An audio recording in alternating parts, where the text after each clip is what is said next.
ほら、ルフィ、今一緒に海賊になる仲間を探してるんだ。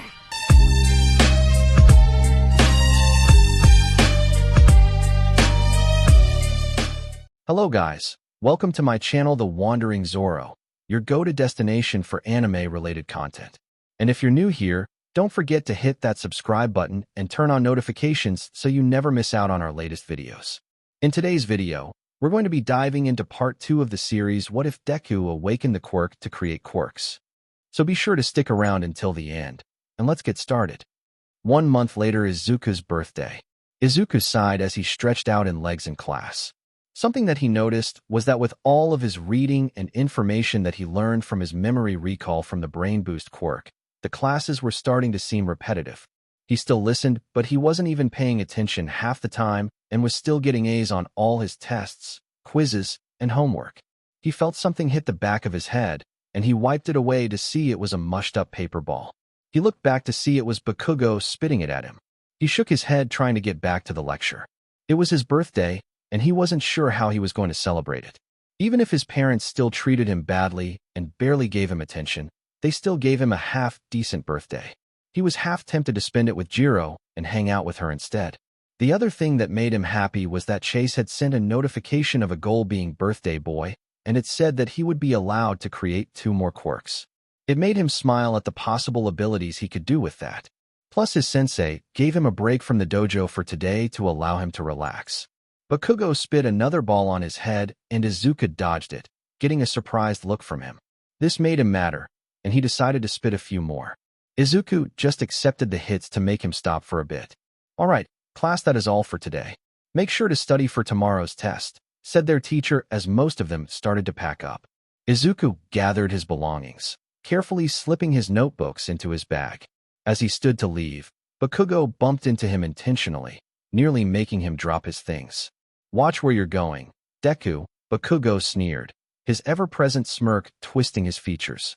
"Yes, Bakugo," said somewhat mockingly at him. Bakugo stopped for a second and scoffed. That was another thing that had changed. He had stopped calling him Kakin as there was a name for his friend, not an idiot who treated him like trash every day. Funny enough, it was starting to visibly bother Bakugo that he wasn't do it anymore. He picked up his things while walking down the halls and saw his siblings hanging out by the door. "Yo, Deku, how you were doing?" asked Inori a little too sweetly. Bakugo was standing near Ichiro, and they smirked at them. "I'm fine." "Why?" he asked, confused. He knew he hadn't done anything yet, so why were they messing with him? "Nothing," she said, walking around and pulling his bag off his back. He didn't resist, as that would cause more problems. She dumped out his bag to see what he had in there. Izuku sighed inwardly as his books and notes spilled onto the hallway floor, scattering in every direction. Students passing by glanced at the scene, but didn't intervene. Most had learned to avoid getting involved when it came to Bakugo and Izuku's so-called friends. "Seriously, Inori?" Izuku muttered, bending down to gather his belongings. He kept his voice calm, though irritation simmered just beneath the surface. "What's this, huh?"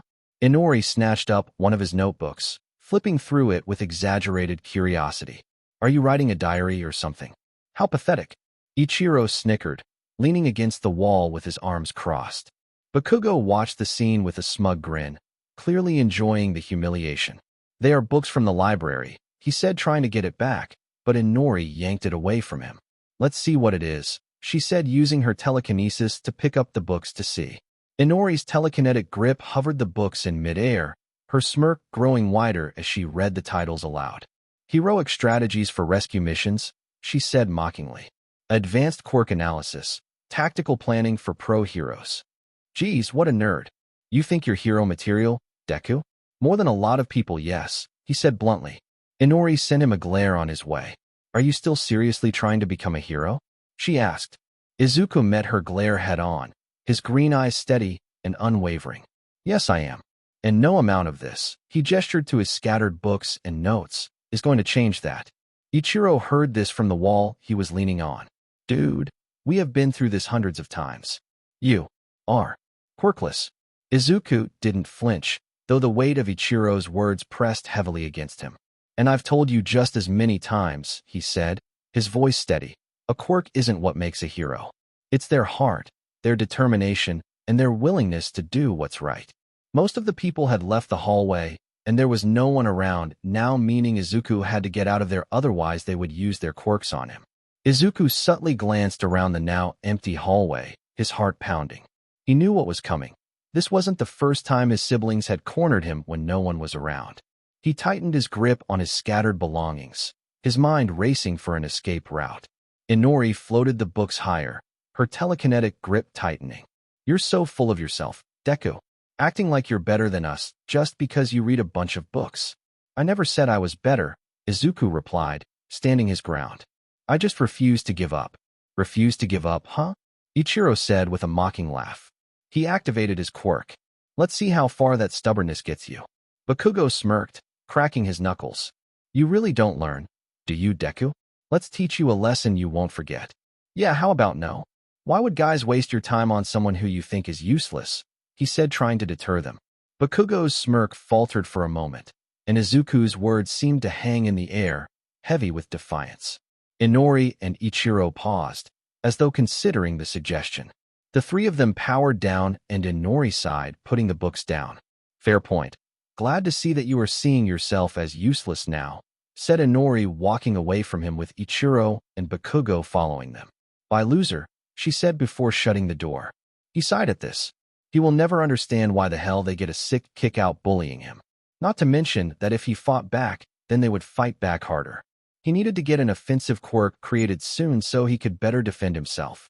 He walked outside and didn't seem to notice his purple-haired friend. Yo, Yagi, called out Jiro, leaning up against the wall. Izuku blinked, snapping out of his thoughts at the sound of Jiro's voice. He hadn't noticed her standing by the wall, her arms crossed as she waited for him. A small smile tugged at his lips, and he walked over to her, trying to shake off the frustration he still felt from the earlier encounter with his siblings. Hey, Jiro, he said, his voice a little more tired than he intended. Sorry, I was just lost in thought there. Wait, what are you doing here? Your school is like 45 minutes away from here, he said, wondering.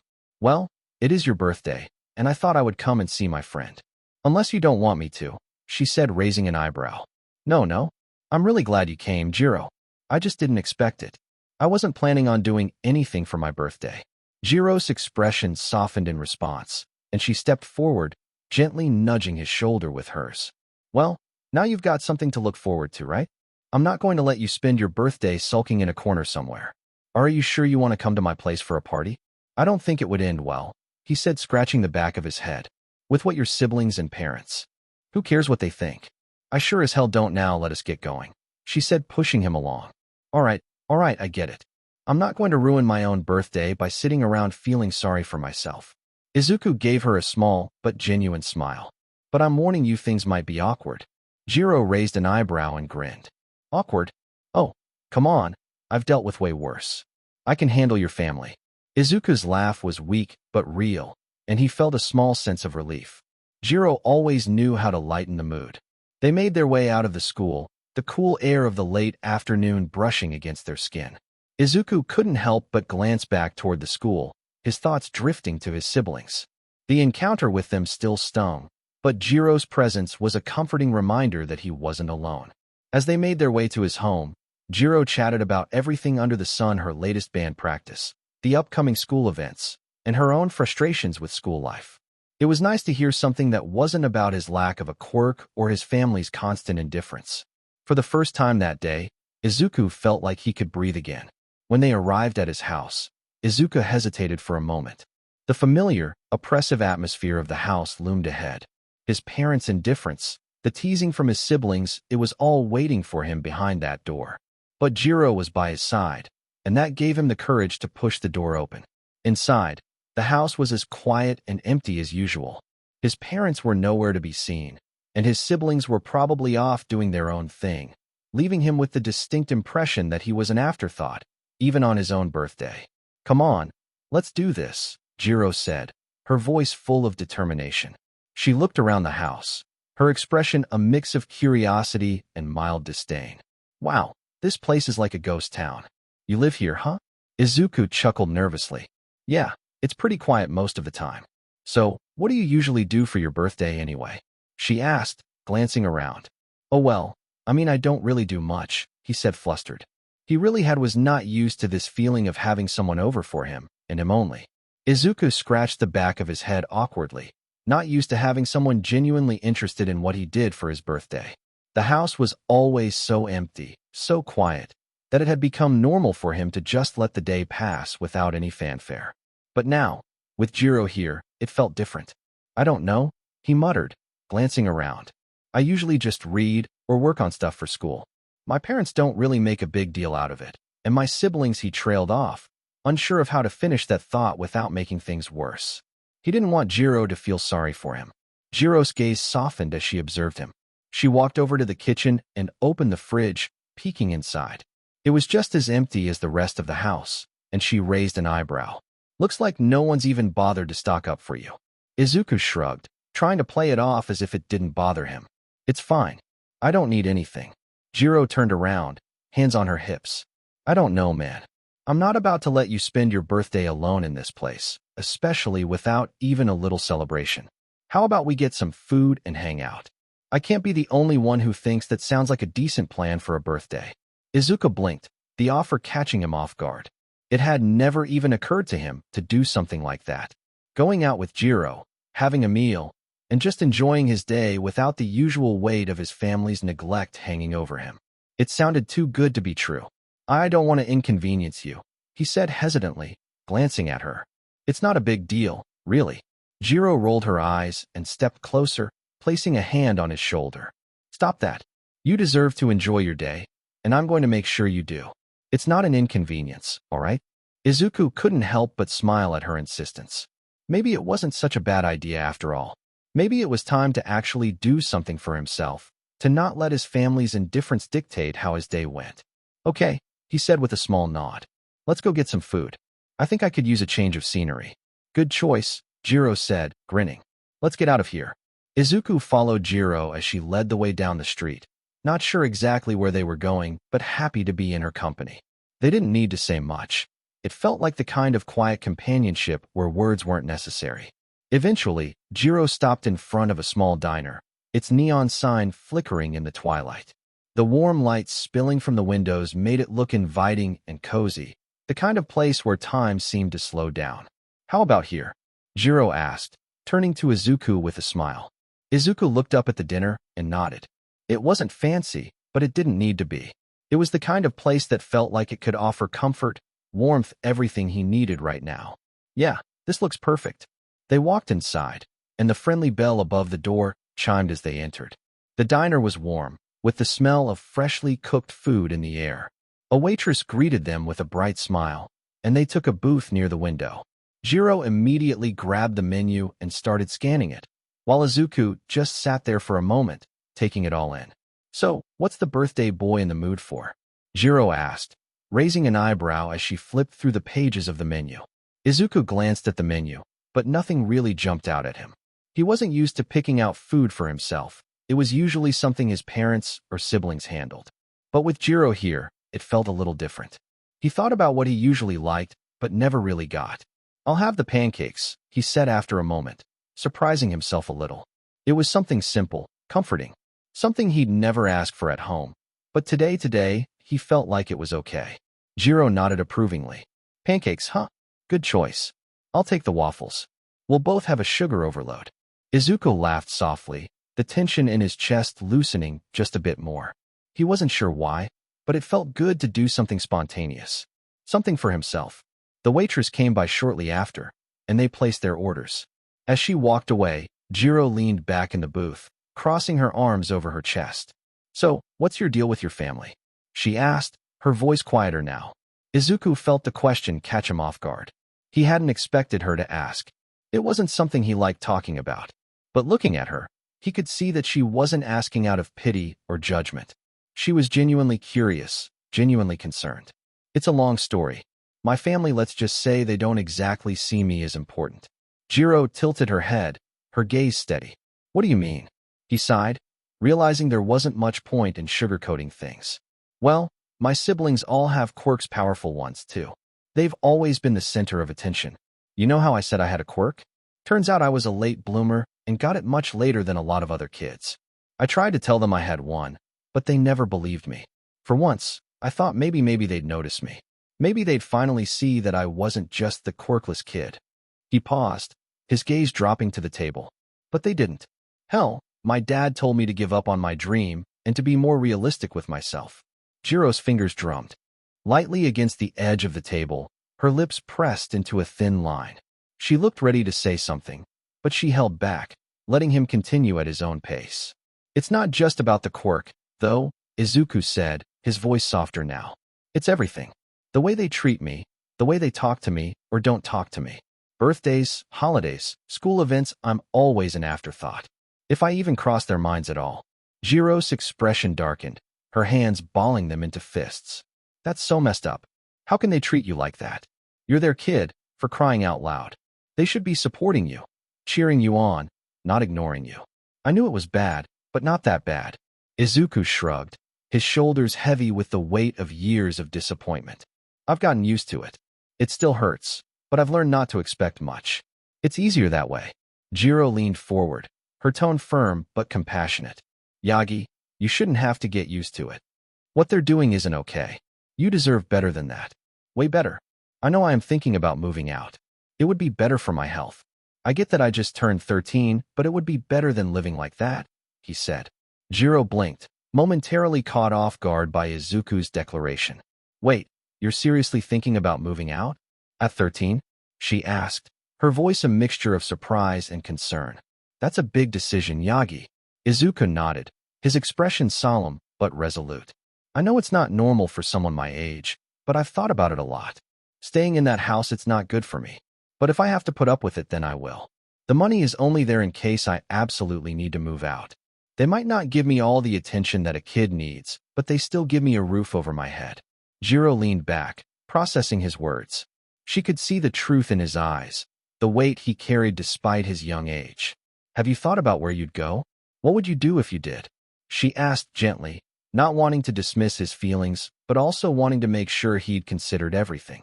I've been saving up, Izuku admitted, his voice quiet but steady. Truth be told, I have a job making decent money right now, but I am trying to start an online business to make a lot more money just in case I have to buy an apartment of my own. Jiro went wide-eyed. That is pretty surprising, being able to manage all of that, and you are 13. Yeah, I know, I am a nerd, but I have been making custom notebook covers with heroes on them. It is pretty easy once you get the hang of it, but I put people like Endeavor, All Might, and other heroes on there. I even have had a few people buy them. Jiro stared at him, her expression a mix of amazement and respect. Wait, hold on. You're telling me you've already got customers? Like, actual people buying your stuff? Izuku nodded, a small smile creeping onto his face. Yeah, it started with just a few people in my neighborhood. Word got around, and now I've got a small online store. It's not making a ton of money yet, but it's growing. I'm trying to build it up before I make any big decisions. That's insane, Yagi, Jiro said, shaking her head in disbelief. In a good way, though? Most people wouldn't even think to do something like that, let alone pull it off. Thanks, Izuku said, his cheeks flushing slightly. It's been a lot of trial and error. I had to learn how to use design software, figure out shipping costs, and deal with things like marketing. I even made my own website. It's not perfect, but it works. Jiro leaned forward, resting her chin in her hand. You're seriously blowing my mind right now. Here I was, thinking you were just a shy, quirk-loving nerd, and you're out here running a business like some kind of entrepreneur. Izuku laughed softly. Well, I'm still a quirk-loving nerd. But it's been my escape. When I'm designing or planning, I don't have to think about everything else. It's something I can control, something that's mine. A comfortable silence fell between the two of them for a while, and it was nice. Jiro finally decided to pop the question. Say, Yagi, what is your quirk? She asked, leaning in. You never really talk about it, she said quietly. Izuku hesitated, his eyes drifting toward the window as he considered Jiro's question. It wasn't that he didn't want to tell her, he just didn't know how she would react. His quirk was complicated, to say the least. But there was something about her, something in her steady gaze that made him feel like he could be honest. Well, he began, his voice quiet but steady. I would like to show you, he said, extending his hand out to her. Jiro looked confused but trusted him and took his hand anyway. Their hands touched, and Jiro felt a faint warmth spread through her palm.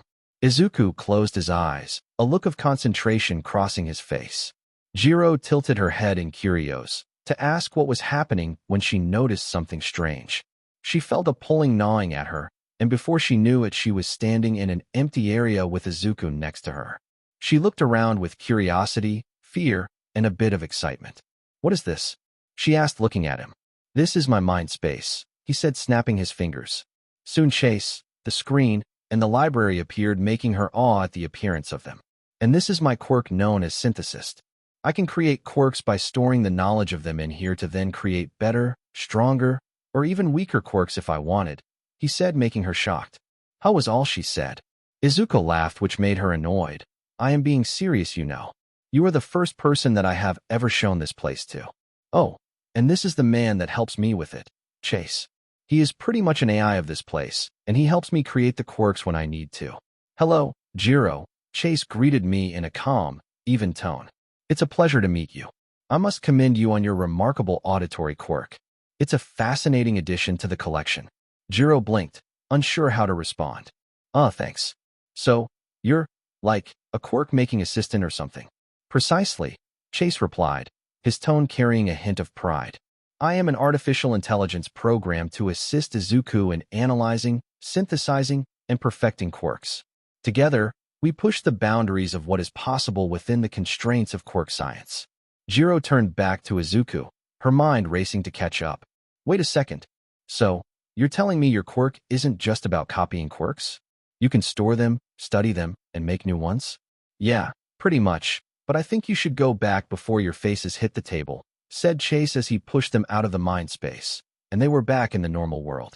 Izuku and Jiro found themselves back at the dinner table, their hands still touching briefly before Jiro instinctively pulled hers away. She blinked a few times, trying to process what had just happened, her mind swirling with thoughts. "That was insane," Jiro said, her voice a little breathless. "I mean, I knew quirks could be complex, but what you just showed me, that's on a whole other level." She stared at Izuku, her tone a mix of disbelief and curiosity. "And you're just sitting here like it's no big deal?" Izuku chuckled nervously, scratching the back of his head. "It is kind of a big deal, but I've been living with it for a while now. Honestly, it's the one thing I have that makes me feel like I can actually make a difference, you know? Like I'm not just invisible." Jiro's expression softened. "Invisible? Yagi, there's nothing invisible about you. You just transported us to some mental library with an AI that can literally create quirks. That's as far from invisible as it gets." Izuku shrugged, his gaze dropping to the table. "Thanks, Jiro. That means a lot. But you don't know what it's like at home. My siblings, my parents, they don't see it. Or they don't want to. I've tried showing them, explaining it, but it's like I don't exist. Like I'm still just the quirkless kid they wrote off years ago." Jiro frowned, her fingers drumming against the table again. "They're idiots," she said bluntly. "Sorry, but they are. You're sitting on one of the most incredible quirks I've ever heard of, and they're too blind to see it. That's their loss, Yagi, not yours." "Yeah, I know, but please promise you won't tell anyone else. If this quirk of mine were to get out, it could cause a lot of problems," he said, looking at her, holding her hand. Jiro felt the weight of his words as he held her hand, his green eyes pleading for her understanding. She could see the vulnerability he tried so hard to mask, the fear of betrayal that lingered beneath his resolve. With a firm nod, she gave his hand a reassuring squeeze. "You have my word, Yagi," she said, her voice steady. "I won't breathe a word of this to anyone. Your secret's safe with me." Izuku let out a breath he hadn't realized he'd been holding. "Thank you, Jiro. It means a lot to me. I'm not sure I could handle it if people started looking at me like I'm some kind of science experiment." "So what quirks have you made?" she asked, leaning and fascinated to know. Izuku smiled at the way she looked. "My first quirk is called Brain Boost. It continuously always gives an additional 40 IQ to me with no problems. My second quirk is called Cell Surge. I can heal people with physical touch as well as me having a faster healing factor." The next couple of hours were just talking about his quirk and how it worked, as well as other topics such as music and Izuku's business he was starting. Soon it was time to go, and Jiro and Izuku walked outside to head home. As they stepped outside, the cool night air greeted them. The stars shone brightly above, and the soft hum of the city echoed in the distance. Izuku felt a sense of calm, though a lingering feeling of uncertainty remained. He'd just shared something deeply personal, and Jiro had taken it in stride, offering her support without hesitation. That felt good, but it also made him question just how much more of himself he could reveal. Well, this has been a lot, Jiro said, glancing at Izuku as they walked down the street. I mean, I knew you were talented, but this whole quirk creation thing? That's next-level stuff. Yeah, but aside from that, Jiro, I really appreciate what you did for me today. You didn't have to, but you still did it. Thank you for a great birthday. It was the best in a long time. Jiro smiled warmly, glancing at him out of the corner of her eye. I'm glad you had a good birthday, Yagi. And hey, it was the least I could do. You've been carrying so much on your shoulders, and today, well, I just wanted to make sure you felt seen. You deserve that, you know? Besides, I got you a gift, she said, pulling it out. Izuku blinked in surprise as Jiro pulled a small, neatly wrapped box from her bag. A gift? For me? He asked, a bit taken aback. Yeah, you didn't think I'd let you off without a present, did you? Jiro said with a mischievous grin, holding it out to him. Izuku took the gift, and they both stopped in the middle of the street. Izuku carefully unwrapped the box, revealing a beautiful, sleek notebook inside. The cover was made of deep brown leather, soft to the touch, with an embossed symbol on the front that looked like a star surrounded by swirling lines. It was simple, yet it had a certain elegance about it. He ran his fingers over the edges of the cover, intrigued by its quality. This is really nice, Izuku said, looking up at Jiro with wide eyes. He didn't expect a gift like this, especially considering how much else she'd already done for him. Jiro smiled, a little embarrassed, but her expression was full of affection. I thought it might be something you'd like. I know you've got a lot of ideas floating around. And well, you're always jotting things down on scrap paper or napkins. I figured you might need something a little more official, you know? She gestured toward the notebook, her voice softening.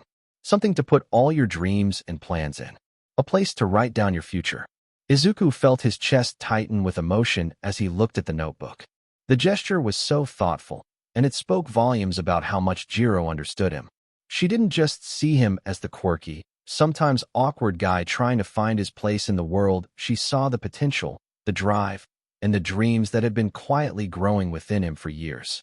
I don't even know what to say, Izuku mumbled, his voice barely above a whisper. This is perfect, Jiro. I never really had a place to put all the things I want to do, all the things I want to build, and this is exactly what I needed. Well, that is good. You could even use that to put down your hero analyses down if you want, so that it isn't on old yellow paper, she said as she started to walk again. That would be dope, said Izuku, still smiling at his gift. Please do not use the word dope in a sentence ever again, she said. Izuku chuckled nervously at Jiro's comment, his smile widening. Right. No more dope. I'll stick to the classics. Jiro gave him a side-eyed glance, but couldn't help the soft smile that tugged at the corners of her lips. Good choice. She nudged him with her elbow playfully. Anyway, I'm glad you like it. But seriously, don't go filling it with just hero analysis. You've got a lot of other ideas, too, right? You should write those down too. Oh, I will. 'Cause I am a certified nerd, he said, pointing at himself. Jiro rolled her eyes, but couldn't suppress her smile. Certified nerd, huh? Well, at least you're owning it. Soon they arrived at Jiro's house, and Izuku still had that same smile on his face at the gift he was given, and Jiro was glad he liked it. Thanks again for everything, Jiro. You are a dope friend, he said, hugging her and catching her by surprise. She had a slight tinge of pink on her cheeks as she hugged him back. I thought I told you to not use dope in a sentence. Izuku pulled back from the hug with an apologetic smile, still holding onto the notebook. Sorry, I couldn't help it, he said sheepishly. But seriously, you're one of the best friends I've ever had. I'm lucky to have you in my life. Jiro's earphone jacks twitched slightly, and she started to fiddle with one of them. Well, I'm glad you are here too, but let's do our best no matter what we do, she said. Izuku nodded, his expression softening as he met Jiro's eyes. Yeah, you're right. Let's keep giving it our all.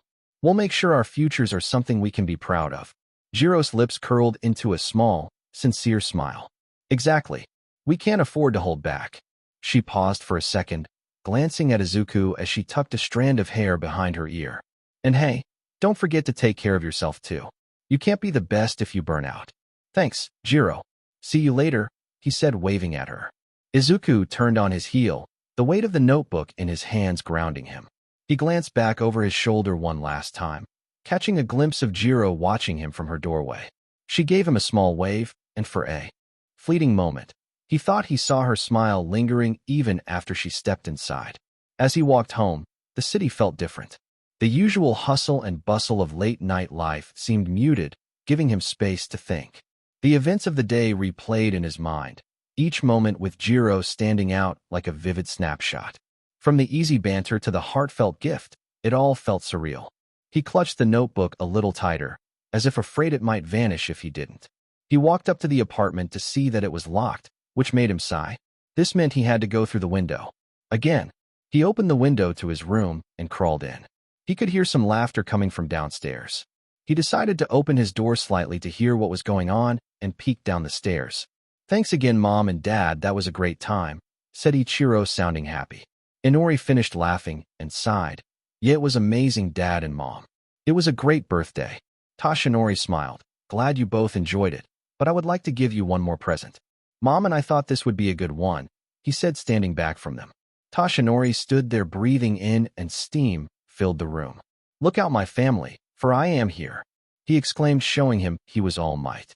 "No way," Ichiro exclaimed, his grin nearly splitting his face. "Dad, you're so cool. How did you even keep this a secret from us for so long?" Inori clapped her hands together, her expression glowing with awe. "This is the best birthday ever. You're a real hero, Dad. The #1 hero." Izuku knew he was All Might, but it didn't hurt any less when he saw this type of interaction between them. "Yes, my children, but I need to say something very important to you that must stay between us and no one else. It is about my quirk one for all," he said, making the two of them listen. Inko took a seat next to her husband as her children sat across from them. Izuku too wanted to know about this story. He knew the mechanics of One for All, but not the full story, so he still listened in from the top of the stairs. One for All is a quirk that can be passed on from one person to the next. It person that it goes to collects more and more power than the last. Long story short, it's more than a quirk, it's a responsibility, a torch passed down to fight against the darkness that threatens the peace of our world. Ichiro's eyes gleamed with curiosity. "So, it gets stronger with every person? Like all their strength combines?" "Exactly," Toshinori confirmed.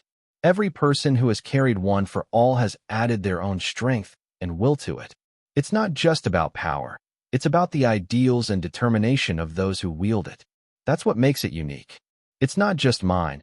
It's the collective effort of everyone who came before me." Inori tilted her head, clearly deep in thought. "But why pass it on? Why not just keep it yourself?" Toshinori's expression softened, his smile tinged with a bittersweet edge. "Because no one can carry this burden forever. A few years ago, I was injured, and I can only hold this form for so long a day. About 5 hours as of now. And eventually one of you will be the successor for One for All," he said, transforming back down to his skinny form. Ichiro frowned, his brows knitting together. "But you're saying one of us might have to take it next?" "Why us?" "Because I see incredible potential in both of you, my children. You two are destined for greatness," he said, smiling at the two of them. Izuku scowled at his father with those words. Either his father was so blinded by his children's power that he couldn't see how horrible they were, or he was an idiot. Probably a bit of both. His elder siblings were the reason why he was bullied near every millisecond. "And from this day on, I will be training you two as much as I can so that the two of you can be prepared so that I will know in the future or to pass on this power to," he said, clenching his fist. Ichiro's eyes sparkled with excitement. "Train us? Like real hero training? That's so awesome, Dad." He punched the air, already imagining himself in All Might's shoes. "I'll make you proud, I swear." Inori, however, looked more contemplative. "But how will you decide which of us gets it? Isn't that a huge responsibility to just hand over to one person?" Toshinori nodded solemnly. "It is, and that's why this isn't a decision I can make lightly. You both have so much potential, and I need to see how you grow not just in strength, but in character. A hero isn't just someone who fights villains. A hero inspires others, protects those who cannot protect themselves, and upholds the values that make our society strong. That's what I'll be looking for." Ichiro grinned, his confidence unwavering. "Well, that's easy. I've got everything it takes. You don't have to look any further, Dad." Inori shot him a sidelong glance. "Don't get ahead of yourself, Ichiro. This isn't about who's stronger or louder. It's about who's ready to carry the weight of something bigger than themselves." Ichiro huffed, folding his arms. Yeah. We'll see who ends up being the better fit. From the shadows of the staircase, Izuku clenched his fists tightly, his nails digging into his palms. The bitterness in his heart grew heavier with every word his family exchanged. Destined for greatness, he thought, his teeth grinding. How blind can you be, Dad? You're grooming bullies to inherit a legacy they don't deserve. Do you even see what's right in front of you? Do you even see me? Ichiro and Inori in unison, determination gleaming in their eyes. We won't let you down, they said, their voices filled with conviction. Izuku shook his head. He wiped away the tears forming in his eyes and went quietly into his room. If they are getting serious now too, then I will be even more serious, he said as he opened the book that Jiro just bought him, starting to write down ideas for what he had to do in the future. 2 weeks later, Izuku sat in his mind space after a long day of school, work, training, and a bit of bullying from his classmates. It was the norm as he tried to figure something out with Chase. Chase, I really don't know what to do here. I mean, I have 108 quirks stored up in the quirk library now, with 3 quirk creations available, but I don't know what the best course of action is, he said with a finger on his chin. Chase snapped his fingers, getting a cup of tea for Izuku as he walked over to him. I can help make recommendations and give you answers to problems you have about quirks, but I cannot tell what quirks you should specifically put together, he said, handing it to him. I know that, but can you give me some insight? He asked genuinely. Well, sir, I would try to have a quirk with versatility or a fighting-based quirk, he said simply. It was a simple suggestion, but a good one for that. Izuku nodded thoughtfully at that and pulled up some quirks on the screen for him to use. Izuku tapped his chin as he browsed through the holographic interface in his mind space. Quirks arranged in neat rows, each with a brief description of its abilities. The quirk library glowed faintly, a testament to the immense power he had accumulated through years of hard work, observation, and sheer determination. All right, let's break this down, Izuku muttered, his voice steady despite the whirlwind of thoughts racing through his mind. If I'm going for versatility, I'll need a quirk that can adapt to various situations. But if it's fighting-based, then I'll need something with raw power, something that can hold its own against overwhelming odds. Chase nodded approvingly, a slight smile tugging at his lips. Precisely. But remember, combining quirks isn't just about raw compatibility.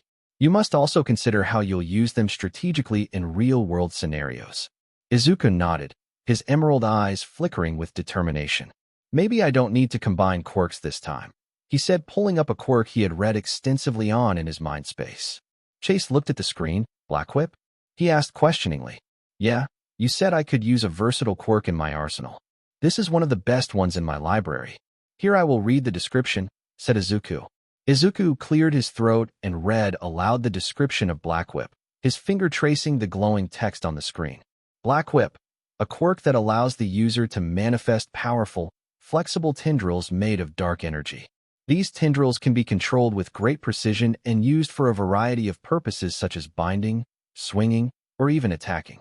The user can control the tendrils' length, strength, and flexibility, making this quirk highly versatile. However, it requires mental and physical stamina to maintain control, especially when multiple tendrils are in use simultaneously. The quirk is highly effective in combat and for mobility, but prolonged use can lead to fatigue. It also says that with all that time being in one for all the power is amplified, and it is made more powerful now. Izuku looked up from the screen, his expression thoughtful. It's versatile enough to be used in both combat and utility situations. And with my enhanced cognition, I could probably use this with great precision, even under pressure. That seems like a great idea. Do you want to change anything about the quirk before we seal the deal? Asked Chase as he went up to the screen preparing for the adjustments. Izuku hesitated, his eyes tracing the details of Black Whip once more. He had always seen its potential, but now, with everything he had gone through, his training, his growth, and the weight of his struggles, he understood it on a deeper level. The versatility it offered was incredible, but would it be enough to face the challenges ahead? No, he said softly, but with resolve. I think Black Whip is exactly what I need. I don't need to change it. I just need to learn how to control it better. If I can master this, I'll be unstoppable. He nodded to himself, and a quiet determination settled in. Chase tilted his head, considering Izuku's words carefully. I want you to realize this though, Master Izuku.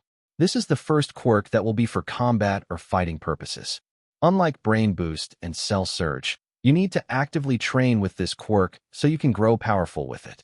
I know, Izuku said, his voice steady. I'm ready for it. If I'm going to be strong enough to protect those I care about, I need to master this. Chase's expression softened. That's the spirit, Master Izuku. However, remember to pace yourself. Rushing will only lead to mistakes. Mastery doesn't happen overnight, but with time, your control over Black Whip will become second nature. Izuku took a deep breath, grounding himself in the reality of the journey ahead.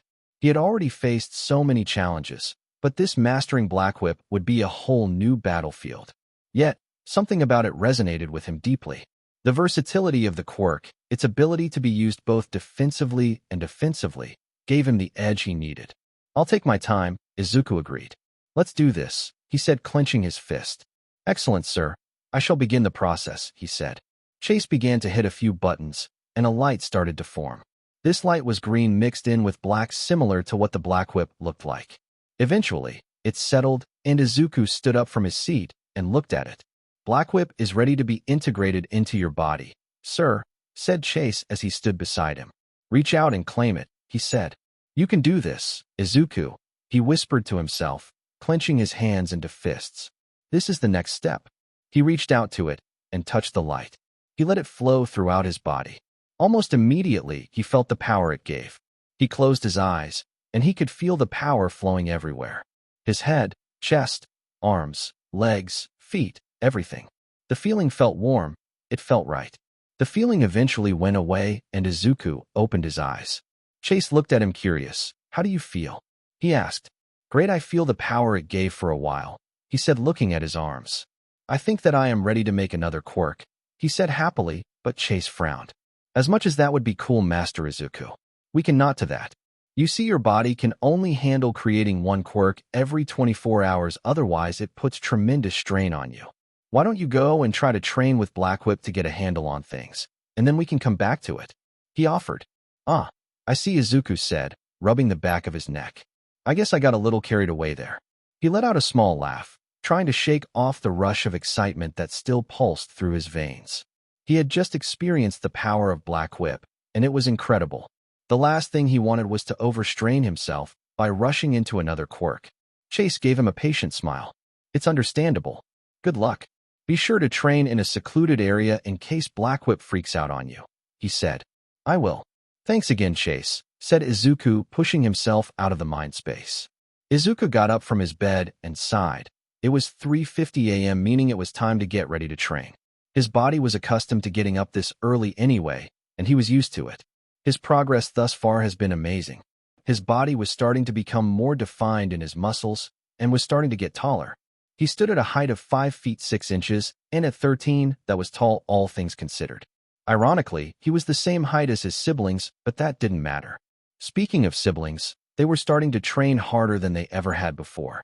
The one thing he was glad about was some days they were too sore to bother him, and they left him alone for the most part. He had still been keeping up with his guitar-playing skills and was debating on buying an electric guitar. Jiro had helped him in that department, which made him happy. He was hoping to repay her someday, and he would, but it would take some time to do so. He quietly made his way out of the apartment as he did every day and tried to find a clearing to work on Black Whip.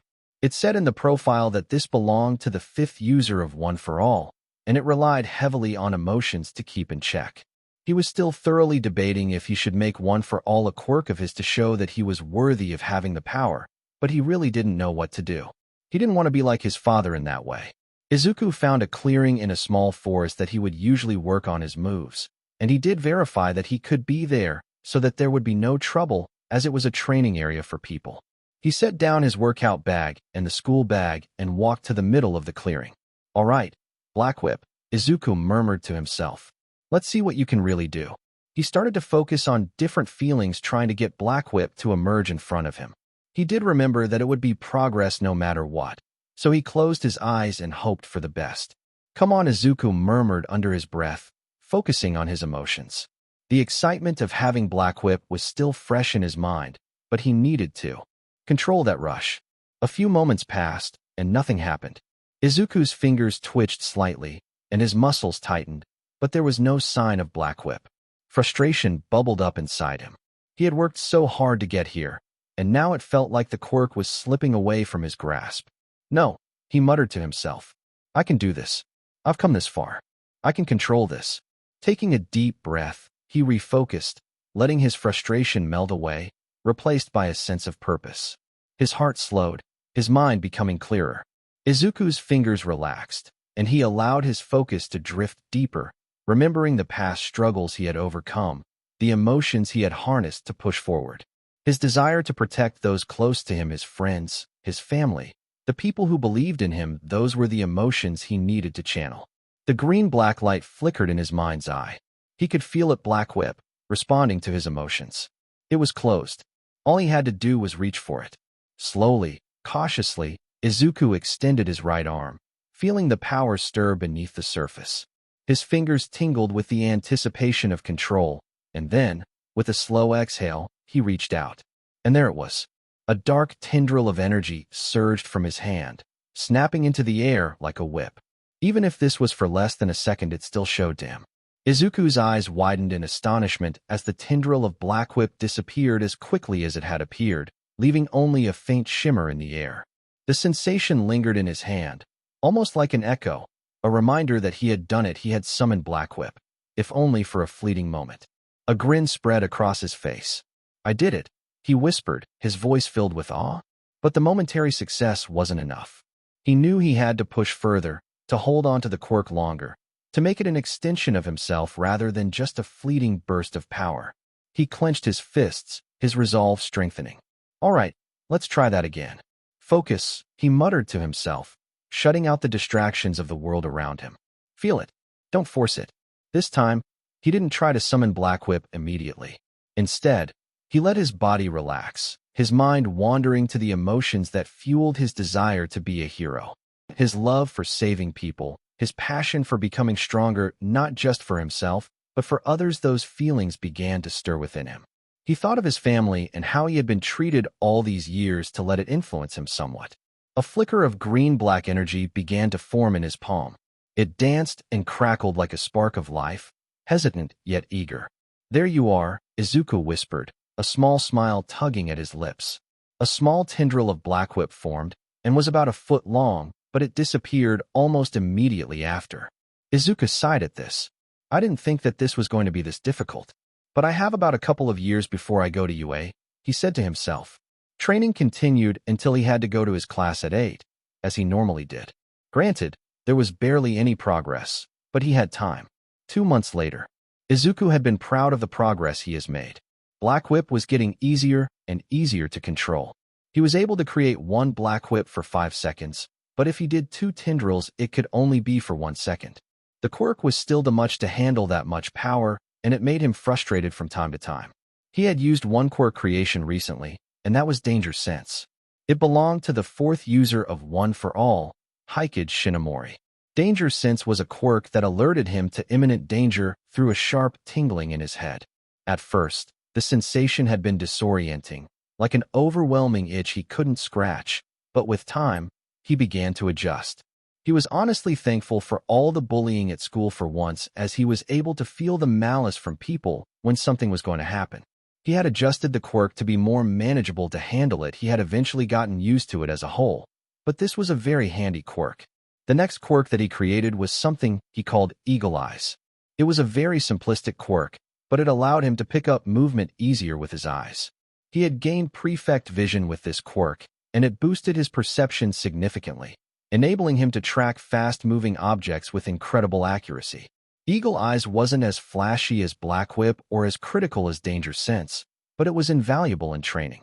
With it, Izuku could anticipate movements better, plan his actions more effectively, and notice details others might overlook. As he said before, he wanted effective and non-flashy quirks so that not many people wouldn't know of his power to create quirks. The more and more he thought about it, the more he realized that this power would make people freak out, and he might get hunted down for it. He might have been over-exaggerating, but you couldn't be too careful. He was playing his guitar right now to relieve some stress.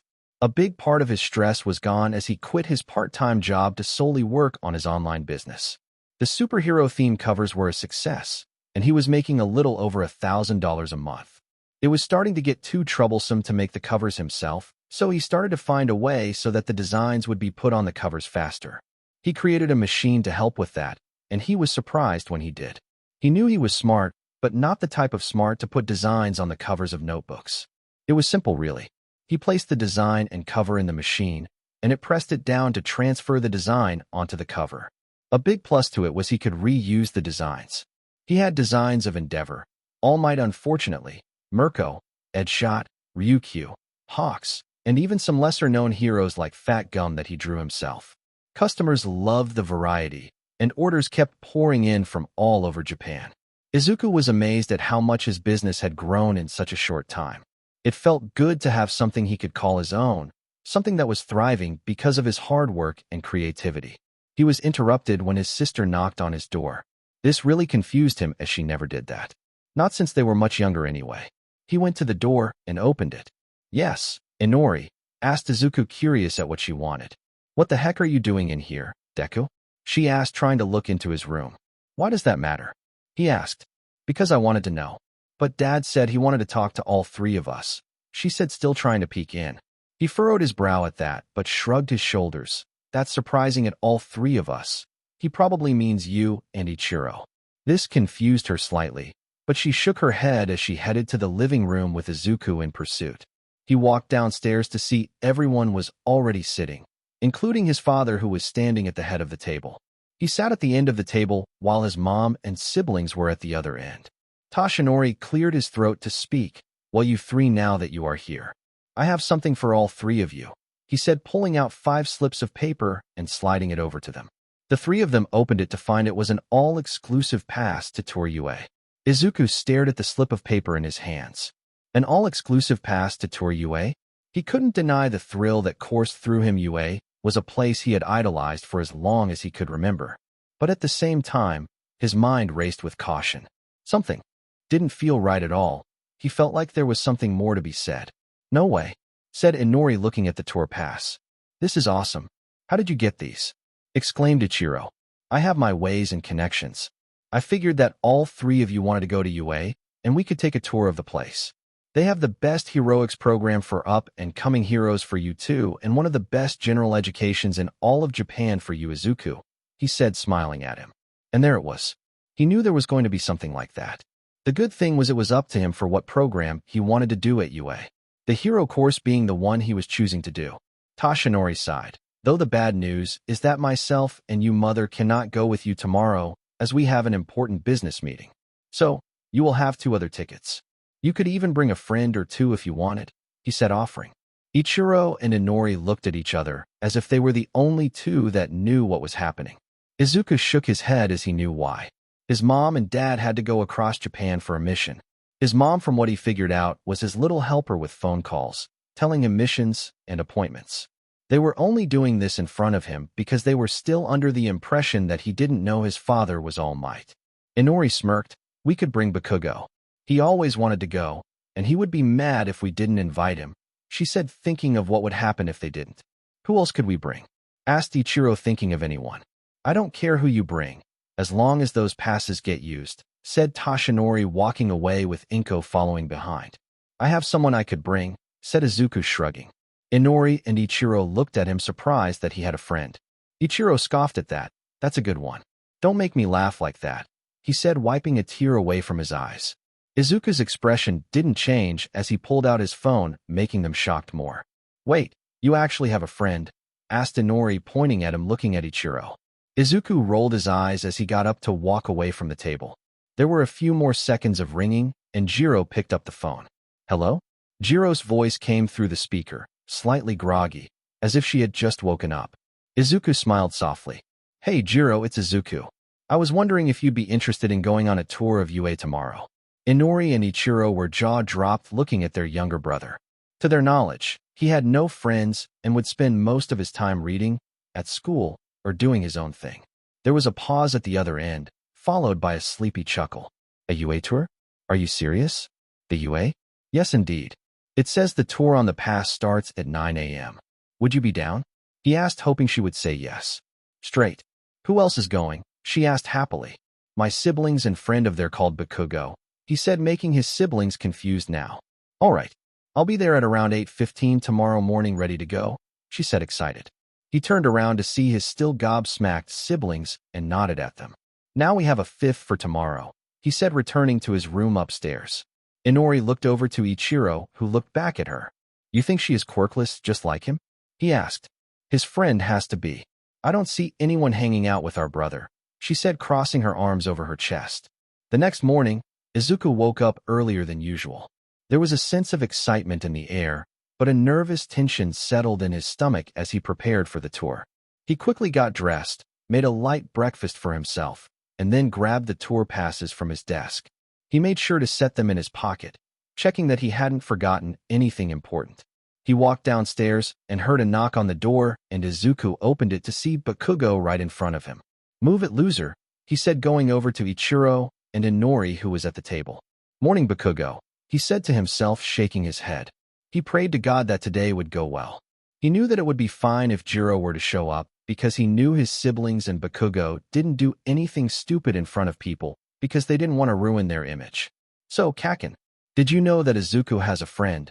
Said Inori, smirking slightly. Bakugo froze at the mention of Izuku having a friend, his eyes narrowing in suspicion. My RC does. It's true, bro. He talked to the guy last night, said Ichiro, leaning back in his chair. Bakugo's glare intensified, his arms folding tighter across his chest. No way. Izuku having a friend? That's a joke. His voice was dripping with disbelief. What's the catch? Is she just like him? Quirkless and pathetic? Izuku's arm twitched, showing a small tendril of black whip for less than a second, but it faded away. Is it that hard for guys to accept that I have a friend? He said, getting more frustrated. Bakugo's sharp eyes locked onto Izuku, and the intensity of his gaze was almost unbearable. TCH, you think I'm stupid? Just because you have some friends doesn't mean you're not still a pathetic loser, he sneered. Yeah, whatever, Bakugo, he said, shaking his head. Bakugo noticed this and glared. Before he could say anything, there was a knock on the door, and Izuku smiled, knowing who it was. Ichiro, Inori, and Bakugo leaned in their chairs to see what this friend of looked like. Izuku quickly moved to open the door, and sure enough, standing there was Jiro, looking as cheerful as ever. She gave him a wide smile, her eyes sparkling with excitement. Hey, Izuku, ready for this tour? Hey, Jiro. Izuku greeted her warmly, stepping aside to let her in. Yeah, I'm ready. It's gonna be a great day. Dang right it is, said Izuku, smiling. Ichiro looked at the friend and spit out his drink, catching the other two's attention. You're a girl? He yelled out. Jiro tilted her head slightly, a small smirk forming on her face as she looked at Ichiro. Yeah, last time I checked, I was still a girl, she said, her tone light and playful, not taking offense at the surprised outburst. Izuku and Jiro had planned this, which is why they weren't too shocked at the way they were acting. Izuku had given her the lowdown of how they acted and what they did to him, and he had to call her at some point because she threatened to beat them to a pulp. It meant a lot she would do that for him, but it wouldn't do anything to help his cause. All right, let us get going to the train station. My future school awaits me, said Bakugo, leaving the apartment. Izuku, Jiro, and the rest of the group quickly gathered their things and made their way out of the apartment. Bakugo, already ahead, was stomping down the stairs with an air of impatience, clearly eager to get going. His words were sharp and clipped as he moved quickly, never once looking back to check on the others. Izuku sighed, but didn't let it bother him too much. It was just Bakugo being Bakugo, after all. As they walked to the train station, Inori looked back to Jiro and Izuku, smiling happily as they walked along the path. So, this is where Deku is getting all of his confidence from. That's why he started to walk around with more of it. It's because she became his friend, she thought to herself, narrowing her eyes at Jiro. Meanwhile, Jiro was chatting away with Izuku, her voice light and energetic as they continued on their way to the train station. So, Izuku, are you nervous at all? I mean, we're about to see UA, the place where the best heroes are trained. I'm kind of excited, to be honest. I've heard the place is crazy with how they do things. Izuku smiled softly, his hands tucked into his jacket pockets. A little nervous, yeah? It's just I've always dreamed about going to UA, and now that it's so close, it feels unreal. Jiro laughed lightly, elbowing him gently. I bet it's overwhelming, but you'll be fine. You've got the heart of a hero, and you've worked hard to get here. That's all that matters." Izuku blushed slightly with her encouragement. "Thanks, Jiro. It feels good to hear that." Inori went wide-eyed. "That settles it. That is where he is getting confidence from. Whenever he doubts himself, she is there to bring him up. I need to do something about this before this gets out of hand." As they neared the train station, the group's energy started to pick up. Bakugo, as expected, was already at the platform, tapping his foot impatiently. Ichiro and Inori were discussing something quietly, though Inori occasionally shot glances toward Jiro, her earlier suspicions still lingering. It was clear that she was calculating her next move, trying to figure out what was so special about Izuku's new friend. They all boarded the train and were on their way to UA. Izuku couldn't help but smile as the train bustled by buildings waiting to go to his dream school. Jiro was lost in her own thoughts as they headed to UA. He wasn't kidding. Just off first glance, these three look like snobby kids. I am amazed that Izuku turned out the way he did with this pressure. I am glad I found him and made him my friend, otherwise he would be a lost soul right now. She thought, looking at her friend, marveling at the sights. The 5 future heroes soon made it to their stop and started to walk to the UA grounds. As they stepped off the train and began walking toward UA, the air was filled with a mixture of awe and anticipation. Even Bakugo, usually brash and dismissive, couldn't entirely hide his curiosity as the grand structure of UA Academy came into view. Its towering gates and sleek modern design were a testament to the prestige of the school, the beacon of hero training in Japan. "Wow," said Ichiro, looking around. "Agreed," replied Inori. The 5 of them soon stopped as the passes said to wait at the gate of the entrance, and they were there 15 minutes early, so they were all good to go. The group stood outside the massive gates of UA, each lost in their own thoughts. The air was crisp with the anticipation of something great. Izuku couldn't help but fidget with his tour pass as he glanced around at his companions. Bakugo leaned against a nearby post, arms crossed, and tapping his foot impatiently, while Ichiro and Inori were whispering to each other, likely about Jiro. Jiro, on the other hand, was the picture of calm confidence. She had her hands in her jacket pockets, her eyes scanning the impressiveness of the academy. "This place really lives up to the hype," she murmured, more to herself than anyone else. Izuku smiled softly at her words. "Yeah, it really does," he agreed, his voice tinged with a mix of awe and excitement. "I've read so much about it, but seeing it in person is something else." Jiro nudged him playfully. "Guess this means we'll just have to work even harder to make sure we belong here." "Huh? Yeah," he said, smiling. Before Izuku could respond, a loud voice cut through the quiet. "You'd better not embarrass me, Deku." Bakugo barked, his fiery glare fixed on Izuku. Confused, Izuku tilted his head to the side with a perplexed look on his face. "You're the only one yelling, meaning that you are likely the nervous one." "Excuse me," he yelled out, but the conversation was stopped from a tap on Izuku's shoulder. "Pardon me, sir, but are you here for the tour of this campus?" asked a deep voice from behind him, tapping on his shoulder. Izuku turned around and blinked, looking up at the figure with the bird-like head. "Oh yes, we're here for the tour," he said, showing the tour pass he had been nervously fiddling with. The figure nodded, their sharp beak dipping slightly. "Very well. I am also on this tour. My name is Fumikage Tokoyami. Pleasure to meet you," he said, shaking his hand. "Nice to meet you too, Tokoyami," said Izuku, smiling at him. He wasn't the only one to show up. There were 3 more people on this tour. A girl that had vines for hair, a somewhat tall girl with black silky hair done up well and a ponytail, and a boy who stood well above the rest with multiple arms and a mask on his face. "Oh yeah, who is ready to get their tour on?" yelled a man with blonde hair as he struck a pose. Everyone knew who this was as they stared at him. "For those of you that don't know, my name is Present Mike. I am going to be your tour guide, my little listeners," he said, pointing to all of them. Izuku had stars in his eyes as he saw a hero right in front of him. "Oh my gosh," he said, whispering to Jiro. "I listen to his podcast every morning." "Me too. I forgot that he was a teacher here at UA," she said, panning back over to him. "All right, my little listeners. I need you names so that I can keep track of you all and not get in trouble again for losing a person," he said, scratching the back of his head. "Inori Yagi, Ichiro Yagi, Katsuki Bakugo, Ibara Shiozaki, Mizo Shoji, Izuku Yagi, Kyokajiro, Momo Yaoyorozu, Fumikage Tokoyami, Present Mike smiled as he finished writing the names down. Awesome sauce. Now how about we get going, my future heroes, he said, striking another pose. The group, now fully gathered, stood in front of the towering gates of UA, ready to embark on the long-awaited tour.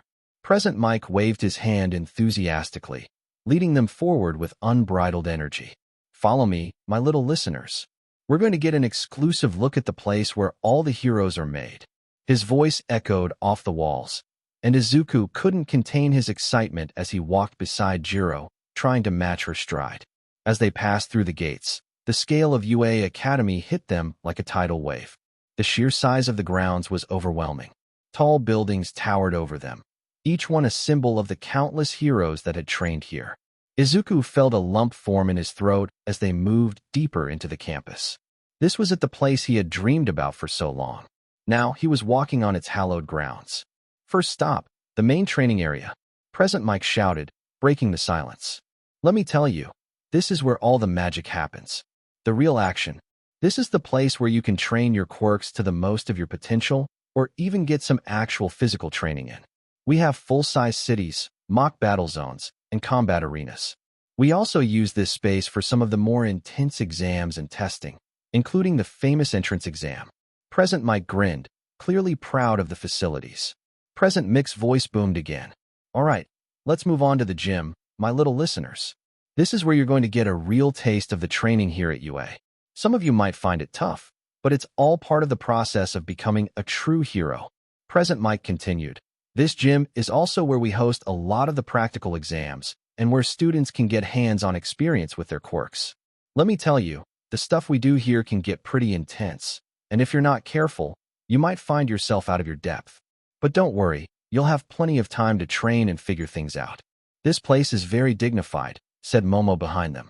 Indeed, it is living up the expectations I expected from such a prestigious school, said Tokoyami. The group looked around, soaking in the environment. Shoji examined the various devices with keen interest, while Momo appeared to be mentally assessing the space. Her intelligent eyes scanned the equipment, likely thinking about how she would utilize these resources when it was her turn to train. Bakugo, who had been silent for most of the tour, grumbled impatiently. Yeah, whatever. Let's get to the good stuff. Oh, we will, Bakugo, was it? You will see much more in what UA has to offer, he said. Present Mike led the group further into the sprawling UA grounds, his enthusiasm never faltering. All right, my little listeners, next up on our tour is the Support Development Studio. This is where all the tech-savvy minds come together to create the gear that helps heroes do what they do best. The group entered a large building buzzing with energy. Inside, they were met with a flurry of activity, students designing suits, testing gadgets, and collaborating with instructors. The air smelled faintly of metal and oil, the sounds of welding and machinery humming in the background. This place is incredible, Ichiro exclaimed, his voice filled with awe. They're building hero gear right in front of us. Momo's eyes gleamed with interest. The level of innovation here is astounding. I've read about this place, but seeing it in action is something else. Jiro nudged Izuku lightly. Bet you'd love to try some of this tech out, huh? Izuku chuckled nervously, scratching the back of his head. It's amazing. I'd probably spend hours here if I could. Let's keep moving. Present Mike announced, clapping his hands. The next stop is the dormitories, something that is new to the UA school. They were implemented this year, he said, making his way across the campus. There was a quiet silence for a little while as the group slowly made their way to the newly built dorms. Welcome to the dorms, said Present Mike, showcasing the buildings before him. As you can, we have Class 1A and Class 1B sharing the building together. This goes for the second years and third years. Let us not forget we have dorms for the support course and general course students, he said, opening the door for them to enter the Class 1A building. The group stepped into the Class 1A dorm building, greeted by a spacious and modern common area. The room was tastefully decorated, with a mix of sleek furniture and colorful accents that gave it a warm, yet contemporary feel. Large windows allowed natural light to stream in, and a soft hum of activity could be heard from the adjacent kitchen and lounge areas. This is the shared living space where you'll spend a lot of your downtime, Present Mike explained, his arms spread wide. It's designed to help you bond as a class while giving you all the comforts you need to focus on your training. Each floor has its own unique layout, and your private rooms are fully customizable. The students began exploring the common area, their excitement palpable. Momo walked over to examine the bookshelves lining one of the walls, while Shoji observed the kitchen setup with interest. Tokoyami found a corner near the windows, quietly admiring the view of the campus grounds.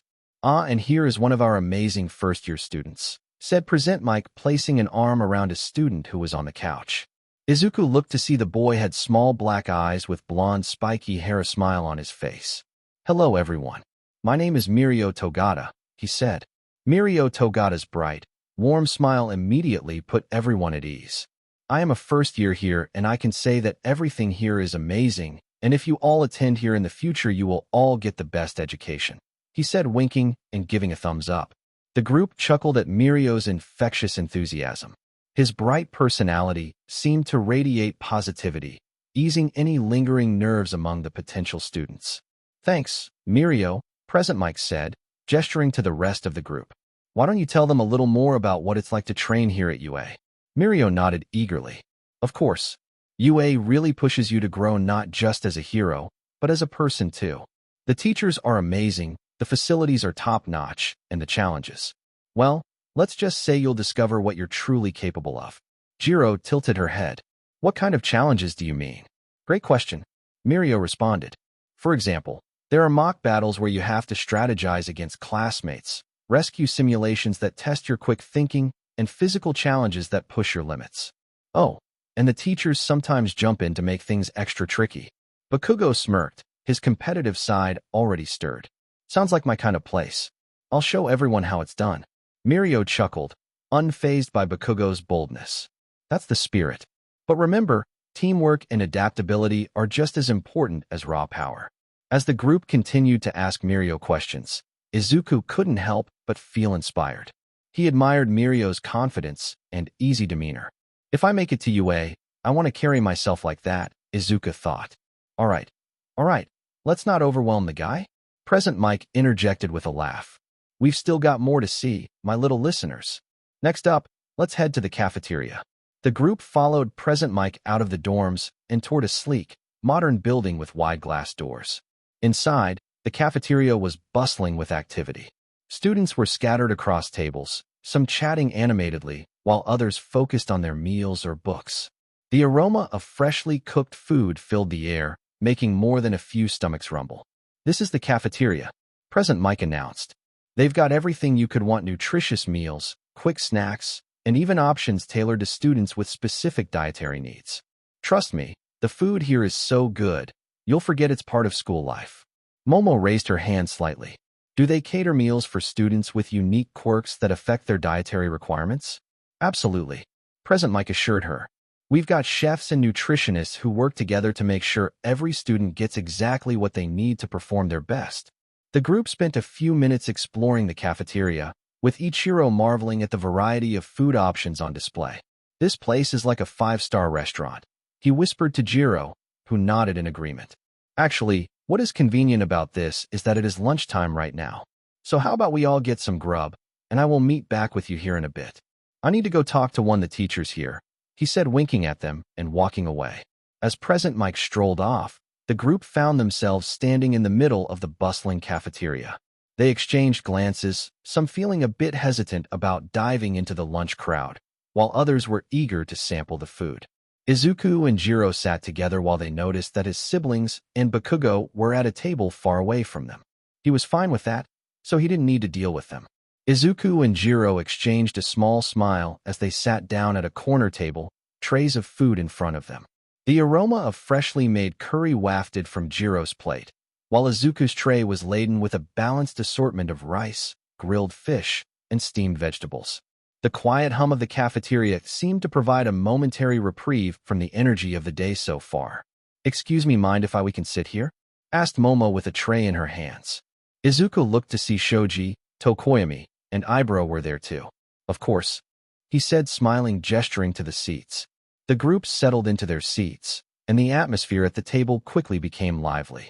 Momo placed her tray neatly in front of her and adjusted her posture, always composed and elegant. Shoji, with his calm and collected demeanor, sat down with minimal fuss, while Tokoyami chose a seat that allowed him to keep an eye on the room. Ibara, serene as always, folded her hands briefly in silent prayer before picking up her utensils. This place really does feel like a step above a regular school, Momo said, glancing around the cafeteria. Even the food options seem designed to cater to every taste and need. It's impressive. Shoji nodded in agreement. It's clear UA takes its students' well-being seriously. The facilities, the dorms, and now this cafeteria, it all shows their commitment to developing heroes in every aspect. I find the balance between functionality and aesthetics here to be quite harmonious, Tokoyami added, his tone reflective. It fosters a sense of unity while maintaining individuality. Ibra smiled softly. It's truly a blessing to be in an environment that supports us so fully. I can see why so many students aspire to join UA. So, it was Izuku Yagi, was it? Asked Momo, getting his attention. Yes, said Izuku. Are you a part of triplets, then, because you have the same last name as those other two individuals? He asked. Izuku straightened himself before answering her. Yes, I am. We don't really get along all that well, he said honestly. That's why they are standoffish from me. Momo tilted her head, her expression softening with curiosity and a touch of concern. I see that must be difficult for you. Tokoyami nodded, his voice solemn. True strength often arises from solitude. Though the journey may feel lonely, it hones one's spirit. Shoji gave Izuku an encouraging look. But it doesn't mean you have to walk that path entirely alone. There's strength in finding others who support you. Oh, I know. That's why I am friends with Jiro right here, he said, pointing over to her. He put an arm around her and smiled. She is pretty punk rock, as she likes to say. Jiro shrunk a little bit and blushed slightly. Jiro quickly swatted Izuku's hand off her shoulder, though her cheeks remained tinted with a faint blush. Don't get carried away, Yagi, she mumbled, her tone a mix of embarrassment and amusement. So, what is everybody's quirks? He asked, trying to get to know everyone. Momo was the first to respond, her tone polite and eager to share. My quirk is creation. It allows me to create any non-living material or object, as long as I know its molecular structure. It's incredibly versatile, though it requires a lot of studying to master. She smiled modestly. I've spent years learning chemistry and engineering to make the most of it. That's incredible, Izuku said, his eyes lighting up with genuine admiration. The amount of knowledge and strategy you must need, it's like you're carrying a portable laboratory with you. Momo blushed slightly at the compliment, but maintained her composure. Thank you, Yagi. It's a privilege to use it to help others. Jiro looked at the blushing girl with a weird feeling in her chest. She didn't know what it was, but she didn't like Izuku complimenting other girls. Tokoyami nodded, his expression serious. I am Fumikage Tokoyami, and my quirk is Dark Shadow. It allows me to manifest a sentient shadowy creature that I can control. Ibra spoke next, her voice soft yet confident. My quirk is vines. My hair functions as extendable and flexible vines that I can control with precision. They're excellent for capturing, restraining, or even shielding others. However, they require care and hydration to remain effective. Like a living shield and tool, Izuku murmured, visibly impressed. That's so unique. It must feel like an extension of yourself. Ibra smiled, a serene warmth in her eyes. Indeed, it is. I view it as a gift to serve others. Shoji chimed in, his deep voice calm and steady. I go by Shoji Mizo. My quirk is dupli arms. I can replicate different parts of my body, like hands or eyes, on the tips of my tentacle-like arms. It's great for multitasking, reconnaissance, and close combat. That's so practical, Izuku said, leaning forward slightly. You must have incredible adaptability in both offense and support roles. Shoji nodded. It's useful, though it also means training a variety of skills to maximize its potential. Finally, Jiro cleared her throat. Well, my quirk is earphone jack. I can plug my jacks into objects to channel sound waves, either to amplify my heartbeat for sonic attacks, or to pick up faint vibrations and sounds. That's very unique, said Momo. Jiro shrugged, a slightly sheepish smile tugging at her lips. I guess it's a bit unconventional, but it works for me. Plus, it's handy when I'm not playing music, she added with a wink. What about you, Yagi? Asked Ibra. Jiro looked over to him, realizing that this could be a problem. She knew that he had 5 quirks now, 6 if you include synthesis, and he couldn't just openly say it. Izuku hesitated for a moment, his mouth opening slightly as he tried to figure out how to explain his quirks without revealing too much. He couldn't exactly tell them about all 5 of his quirks, 6 if you counted synthesis. The truth was complicated, and he didn't want to draw too much attention to himself. But before he could formulate an answer, the loud boom of Present Mic's voice cut through the air. "All right, kids, are we ready to continue the tour?" Present Mic's trademark enthusiasm bounced through the cafeteria as he approached the table with a wide grin on his face. Izuku quickly straightened up, glad for the interruption. Yeah, ready when you are," he said, flashing a quick smile to his classmates, who seemed just as eager to move on from their lunch break. Present Mic gave a quick thumbs up. "Great. Follow me, everybody. We've got more to see, and it's time to hit the ground running." As Present Mic led the group toward the hallway, the students shuffled along, chatting amongst themselves and stretching a bit after their meal. Some seemed relieved to be away from the lunch table, eager to get moving again, while others looked like they were ready for a break after all the new information they'd absorbed. Bathrooms. Present Mic called back to the group, his energy unwavering. "You've got about 2 minutes before we move out. Make sure you're all set, 'cause we've got a packed schedule ahead." Jiro walked into the bathroom to wash her hands real quick after her meal. She heard someone else enter and turned her head to the door to see it was Izuku's sister who was walking in. She assumed she had to use the bathroom too, but she was there for a different reason. "Jiro," she said distastefully. "Yes, Inori," she replied to her. "How much did he pay you to hang out with him?" she said, leaning against the wall. She tilted her head confused. "Excuse me? My brother is too boring to have friends. Not to mention, he doesn't even have a quirk. So how much did he pay you to be his friend?" she said, putting up air quotes. Jiro's confusion deepened as she processed Inori's words. She had expected this from what Izuku told her, but this felt different, and it caught her off guard. She blinked, taking a step back from the sink. "I'm sorry, I don't really understand what you're saying." Inori's eyes narrowed as she crossed her arms, leaning against the bathroom wall in a relaxed yet pointed stance. "You heard me. Izuku's got no charm, no skills. He doesn't have a quirk at all. Why are you hanging out with him?" she scoffed, clearly dismissing her brother's abilities with a flick on her wrist. "He's the kid who should have been left in the shadows, but you are hanging out with him for a reason that I can't think of. He is about the pinnacle of uselessness." Jiro's hands balled into fists as her anger began to boil over. She couldn't believe what she was hearing.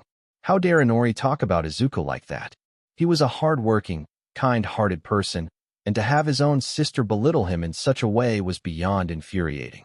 She closed the gap between them, her voice low but edged with fury. "You really think that's how things are?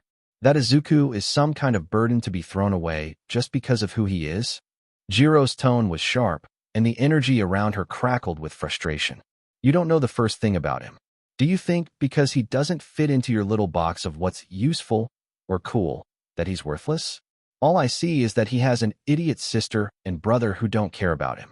That's where I went in, showing him is worth something and that he can be something. It's disgusting to see siblings treat him like this," she said angrily. Inori's eyes widened slightly at Jiro's words, but the shock quickly faded into a cold, disdainful smirk. She uncrossed her arms and stepped closer, looking down at Jiro as if she were the one in control. "You think you know him, huh? You think you understand what he's been through? You don't get it. He's always been the disappointment in our family, the one who never lived up to expectations. It's not my fault he can't keep up. If you're determined to waste your time on him, then be my guest. But don't act like you're doing him any favors. You're just indulging his pathetic fantasies," Inori said, turning away from her. "And you're just being a huge crybaby in his life that thinks too highly of herself. I can't imagine how your parents treat him," she replied to her bitterly. Inori paused for a moment, her back still turned to Jiro, but Jiro could feel the sharpness of her words hanging in the air. It was clear that Inori was on the defensive now, and Jiro's last remark had struck a nerve. Inori's entire demeanor had shifted, her posture stiffening as she clenched her jaw tightly. "Watch your mouth, you lesbo-looking beach," Inori spat, her voice icy. "You don't know a thing about our family. Don't think you can come here and act like you know what's best for Izuku. You don't know what it's like to have him dragging down everything he touches." Jiro, unfazed by the comment, got in her face to say one last thing. "Then you know nothing of him. 10 years from now, Izuku is going to be the #1 hero smiling at world and being a hero to everyone and their hearts. Your family will be the ones at the bottom, she said, pushing her slightly as she left the bathroom in a huff. All right. Everyone ready to go? We've got places to be and things to do. Time to get moving, folks, said Present Mike. Let's finish this up.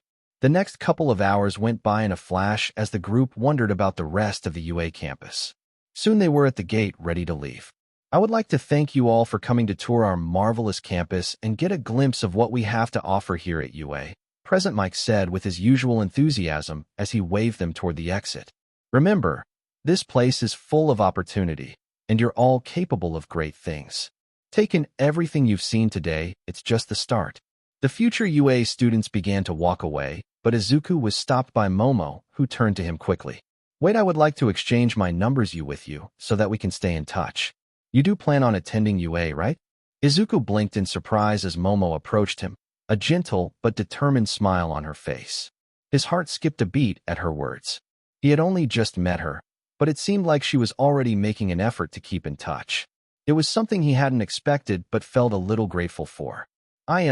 Yeah, I do plan on attending UA, Izuku said, his voice a bit uncertain but hopeful. I'd be happy to exchange numbers. Momo's smile grew wider, and she pulled out her phone, unlocking it with a quick swipe.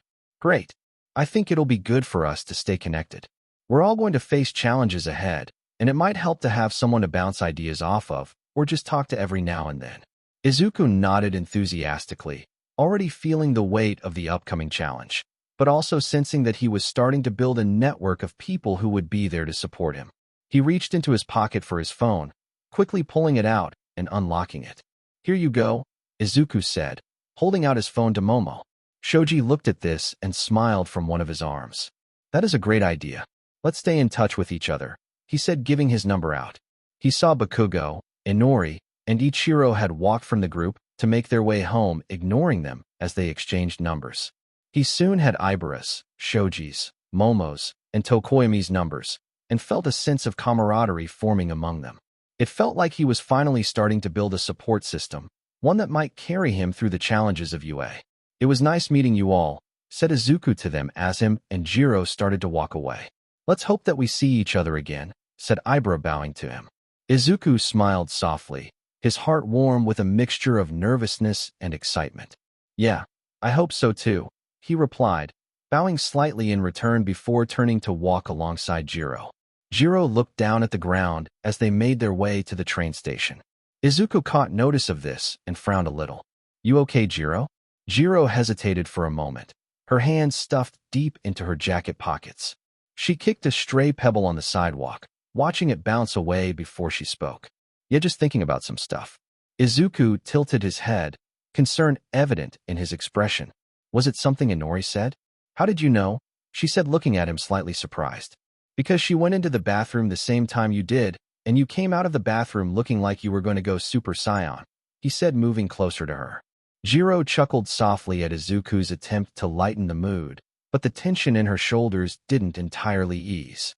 Yeah, she had some choice words, she admitted. She said some really awful things about you.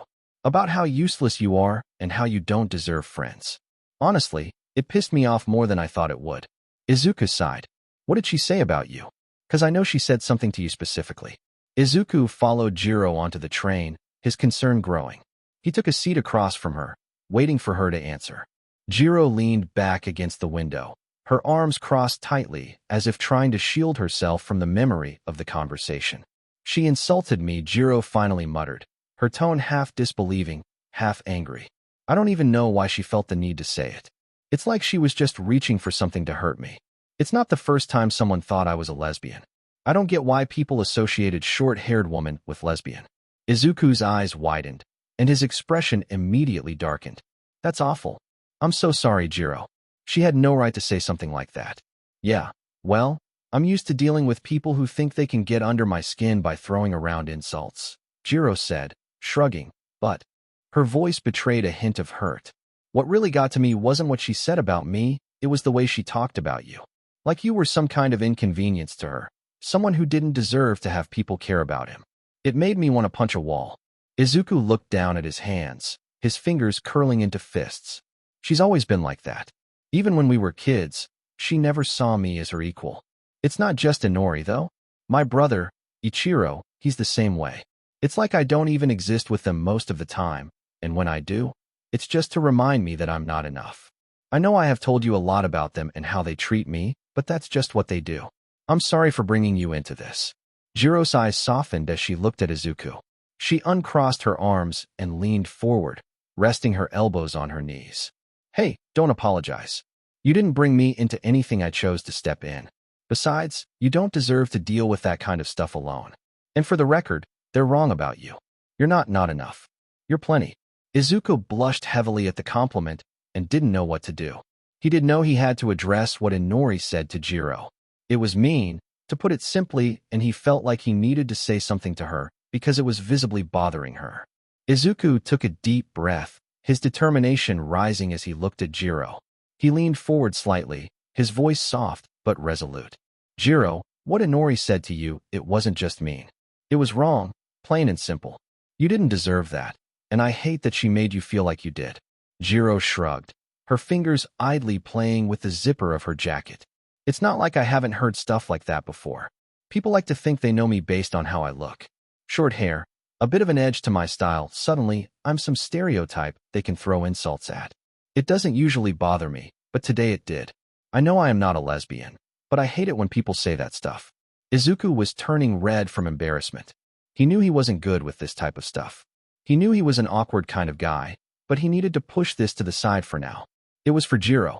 Izuku shifted nervously in his seat, clasping his hands together as he struggled to find the right words. I get that. I mean, not exactly, but people have said things about me too, stuff they think they know just by looking at me. Or because of my quirklessness. Or well, used to be quirklessness. He rubbed the back of his neck awkwardly, glancing at Jiro to gauge her reaction. Jiro leaned her head back against the window, her lips curving into a faint smirk. You really are a dork, Midoriya. But thanks. I guess you'd understand better than most. Her smirk faded as she turned her gaze to the passing lights outside. Still, it doesn't make it any less annoying.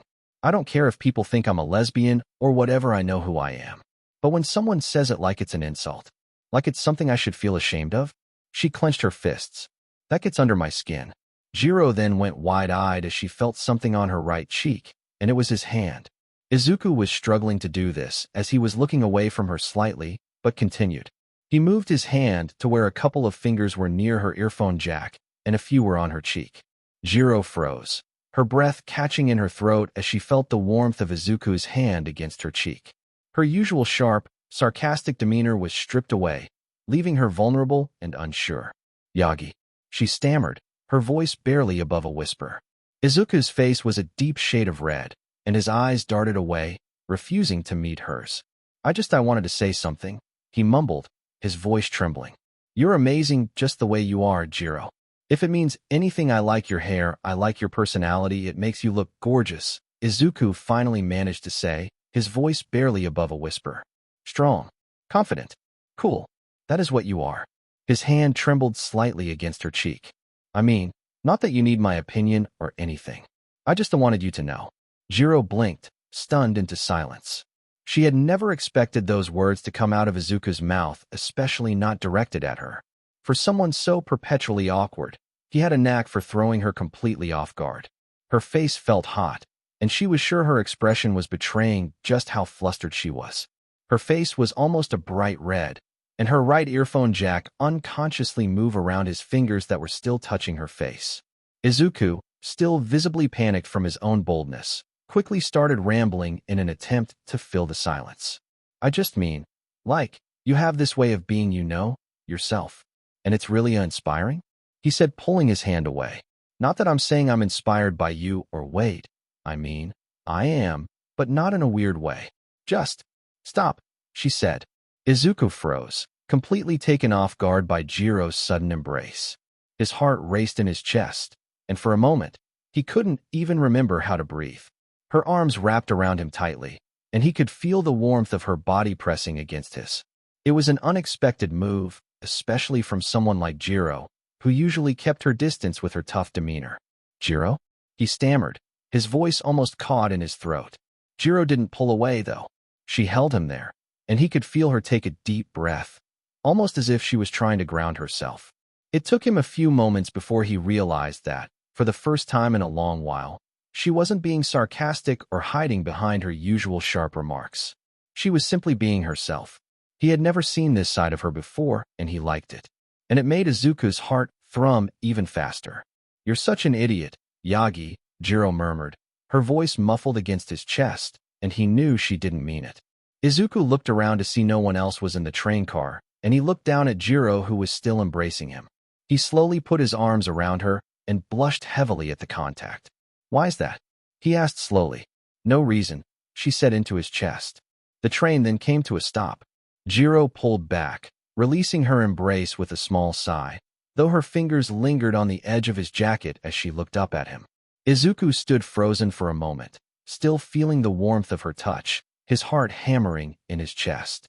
It felt like the train had stopped for longer than usual, as if time had momentarily slowed down just for them. As the doors to the train slid open, Jiro adjusted her jacket, straightening up and offering him a small, playful grin. "Well, looks like we're here," she said, her tone returning to its usual teasing self.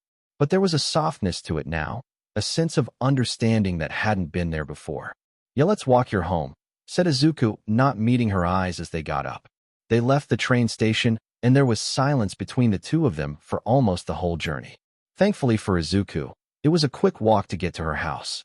As they reached the intersection near Jiro's house, Izuku stopped, glancing at her. "Well, here we are. Safe and sound." Jiro smiled, her gaze lingering on him for a moment before she gave him a small nod. "Yeah, thanks, Yagi." Izuku took a deep breath before speaking. "I meant what I said, Jiro, I hope you know that." Jiro smiled as she looked at him.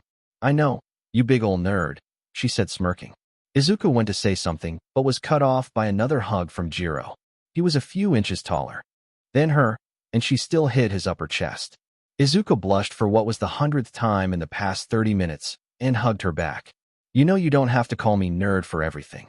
Jiro chuckled softly, her arms still wrapped around Izuku's waist as she leaned into the embrace.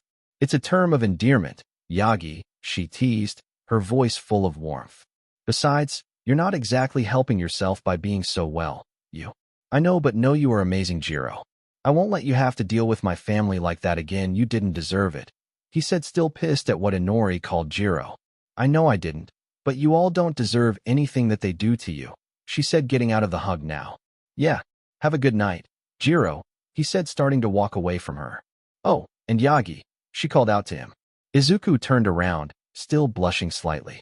"You said all that stuff about me, so I should do that same," she said, clearing her throat. "You are a very selfless, caring, and incredible as a person. Never let that change about you," she said, her face turning red from saying it.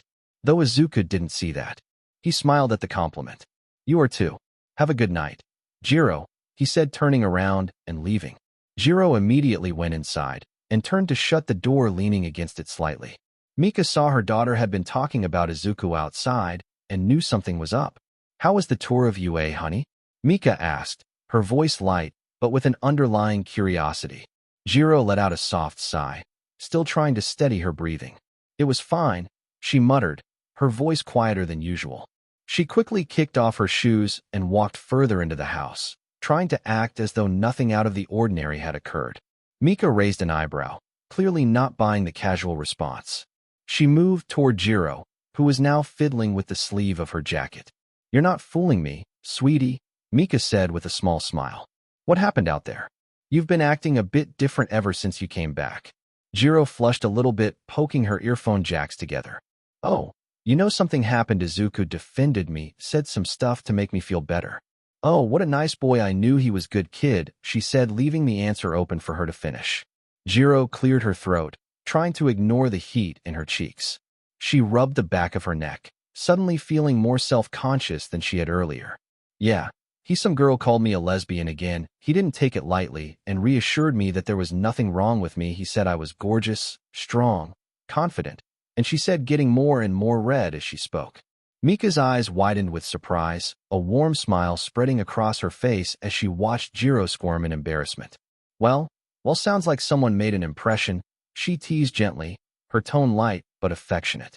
I knew that boy had a good heart, but hearing it from you, well, that's something. Jiro groaned, burying her face in her hands for a moment. Stop it, Mom. You're embarrassing me, she muttered, though she couldn't hide the slight flush in her cheeks.